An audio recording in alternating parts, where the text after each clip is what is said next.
So in today's video, we are going to be discussing Lee Angol's permanent departure from Bradford City. He has today joined Sutton United for an undisclosed fee. If you do go on to enjoy today's video, please make sure to drop a like on there for me. If you could try and hit 60 likes on today's video, that'd be absolutely class. Subscribe if you are new as well. We are now on the road to 7,000 subscribers, so please make sure you are subscribed. If you haven't already, with that post notification bell on, it's free to do so and it does massively help out. Get your thoughts on this departure as well down in the comment section down below. It has completely come out of the blue. There's been no rumours or anything like that. He's obviously not been involved in the matchday squads over the last couple of matches, and we were told that he was out with an ankle injury. Whether that was the case or not, I guess we will never know. His last ever game was when he got subbed on away at Leighton Orient in our 3-0 defeat, and personally, I'm a little bit gutted about this one. You know, this season, while it hasn't really worked out this season, last season he was very good for us when he was fit, but he did have two significant injuries last season, two significant hamstring injuries, and that's been his problem throughout his whole career. He has been quite injury prone. This season he seems to have kept himself fit for the majority of the season. From what we know,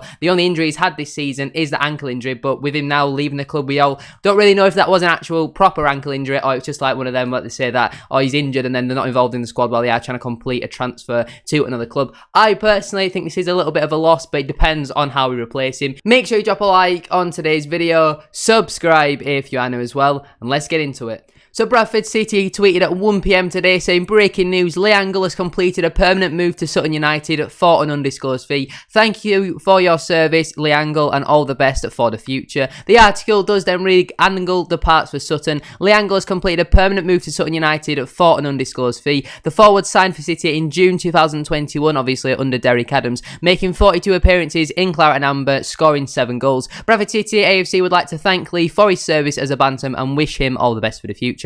Obviously, I think Sutton actually tweeted something about 8 o'clock, 9 o'clock, something like that, basically saying that they were going to announce a signing all the way at 1 o'clock. So if you're a Sutton fan, you had to wait 4 or 5 hours for this to be officially confirmed. But they tweeted saying, here we go, welcome to the U's at Angol Lee. Their article does then read, welcome Lee Angol. We're pleased to welcome striker Lee Angol to Sutton United after he signed from Bradford City for an undisclosed fee. 28-year-old Lee was born in Sutton, was an academy player at Tottenham before joining Wycombe and then Luton, and it was during a loan spell at Boreham Wood while with Luton he came to prominence, is that the right word? Finishing the 14-15 season as the National League South's leading scorer and Boreham Wood's Player of the Year as they gained promotion to the National League for the first time. He was subsequently played in the Football League for Peterborough, Mansfield, Shrewsbury, Leighton Orient and Bradford, who he joined at the start of last season, scoring their second equaliser in the 2-2 draw with Sutton United at Valley Parade. Manager Matt Gray said, I'm delighted to bring Lee to the club. He's a player I've watched for a long time and have been impressed with, and locally based, and he'll add good competition to the forward line for the second half of the season.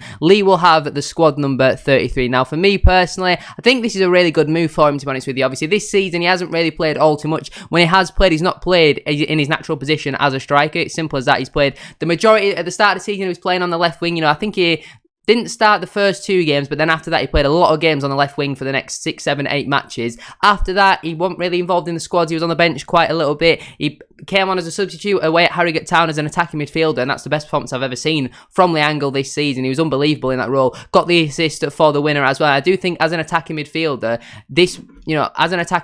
he could have really worked out for us. Unfortunately though, Mark Hughes has found himself with a decision to make, really. Angol's found himself down the pecking order. Hughes has gone, probably do I either give him more game time or do I let him move on? Angol is obviously one of these players who has decided that he wants to move on for the sake of his own career, which he's 28, he wants to be playing matches, and he's obviously more than good enough to be playing week in, week out in League 2. Just with the amount of competition that we've got at this moment in time, he has found himself struggling to make the squad. If you are interested in going the extra mile to support the channel, then feel free to become a member and unlock members only videos, receive early access to videos, you get a shout out in every video. Also, you'll be able to access exclusive member badges and emotes as well as other exclusive content. Prices start from as little as 99p. Thank you very much for your support. If you have a look then at his statistics from this season, he played 14 times for Bradford City, starting at 5 matches, averaging 42 minutes per game. He scored 0 goals, averaging 0.9 shots per game, only 0.1 shots on target per game though. He missed 1 big chance, so he's not really had too much service, to be honest with you. And in terms of his passing stats, he got 1 assist this season, which obviously it was that one away at Harrogate Town. Averaged 24.1 touches per 90, created 1 big chance, averaging 0.2 key passes per game as well. He had a 73% passing accuracy, 85% in his own half, 64% in the opposition half, with 33% of his long balls being accurate and 57% of his chip passes being accurate. Now, for a winger, a winger where he played for the majority of this season. He didn't attempt one cross while at Bradford City. His defensive stats are not too bad either. 0.3 interceptions per game, 1.1 at tackles per game, 0.5 possession wins per game, and also 0.1 clearances per game as well. He averaged 1.1 at dribbles per 90, 47% of them being successful, while also averaging 4.2 total duels per 90, winning 46% of them, 3.5 ground duels per 90, winning 47% of them, and 0.7 aerial duels per 90, winning 43% of them as well. He was fouled, and he also gave away 1.4 fouls as well. He got yellow cards. He got 4 yellow cards, throughout his time with Bradford City this season. Last season, though, his stats are actually quite good, to be honest with you. Last season, he started 18 matches. He played for 18 matches, starting 14,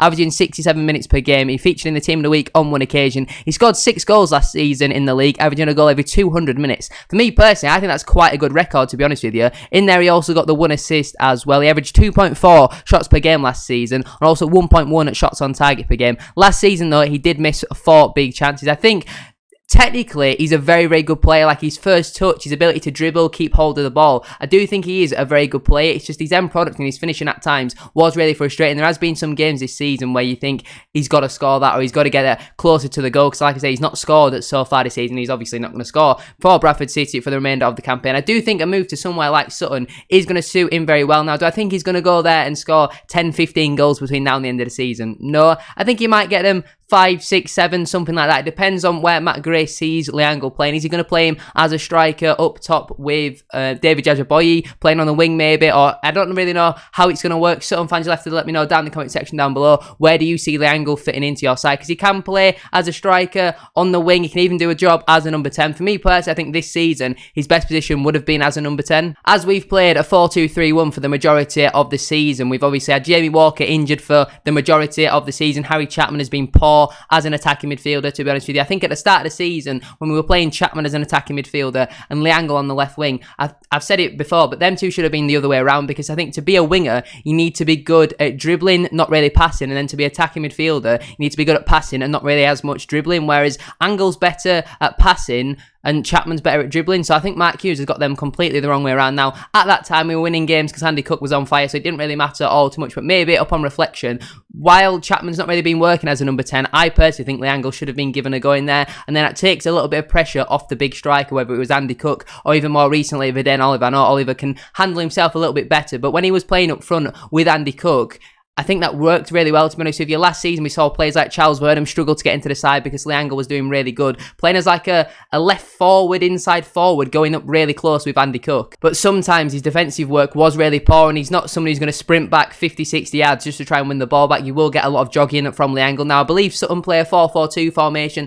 In that, he probably will play as a striker. I can't see him really playing as a left midfielder. Like what I say, his defensive work rate isn't really there. They're obviously not going to play him as a central midfielder. I think that would be absolutely ludicrous, to be honest with you. Unless maybe they change formation. If they go for a 3-5-2, he could do a job as a number 10 or maybe as a second striker. He's quite quick as well. You know, if you want to stick a ball in behind for him to run onto, he more than likely will get an end of that. The only problem with him is he's quite injury prone, and we saw it away at Rochdale last season. If he does run in behind and he does get at full pace, it's highly likely he's going to pull or tear one of his hamstrings. Because when Lee Angol is fit, he's a very, very good player, but the problem we had with him last season, he was just hardly never fit. You know, he only started for the 14 matches last season. That's not going to be enough. I don't think the fee will be anything substantial. It might be 5-10 grand, something like that. I don't think Sutton will be splashing loads of money. He's out of contract in the summer, obviously. At the back end of last season, he did a very good job for us. Mark Hughes gave him another 1-year deal with the option actually of a further year as well. So technically speaking, he gave him a 2-year deal, to be honest with you, because when the option is in the club's favour, I don't see why they wouldn't trigger it if someone's playing week in, week out and all that sort of stuff. So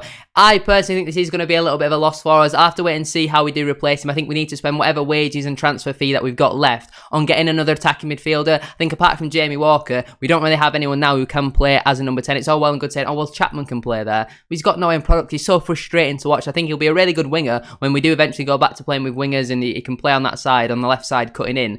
But as an attacking midfielder, he's so frustrating to watch. I do think we certainly need to get in another one. Someone to compete with Jamie Walker, because I know he's been injured and he's only just coming back into the fold, but he's not exactly impressed so far this season. And obviously, yesterday we had the defeat against Rochdale, so I'm still a little bit down about that. You know, it's a really, really frustrating and poor performance. So hopefully we've got some more breaking news coming very soon of a potential new signing. Mike Hughes said a couple of days ago that he was confident they'll get 1 or 2 in over the next couple of days. Obviously, we did yesterday confirm the signing of Thierry Nevers. He made his debut yesterday as well. If you've not already checked out shout my thoughts on Thierry Nevers signing on a half-season loan from West Ham, make sure to go do so. There's been loads of videos going up on the channel over the last couple of days, but that is where I'm going to leave it for today's video. Lee Angol, thank you for your service and all the best at Sutton United, apart from whenever the return fixture is against. I think it's in April sometime, April the 10th. That is when he will be making his return to Bradford City. If you have enjoyed watching today's video though, please make sure to drop a like on there for me. If you could try and hit 60 likes on today's video, that'd be massively appreciated. Subscribe if you are new as well. We are now on the road to 7,000 subscribers, so please make sure you are subscribed if you haven't already, with that post notification bell on. It's free to do so and it does massively help out. Get your thoughts on this departure as well down in the comment section down below. What are your thoughts on Sutton United signing Lee Angol from Bradford City for an undisclosed fee?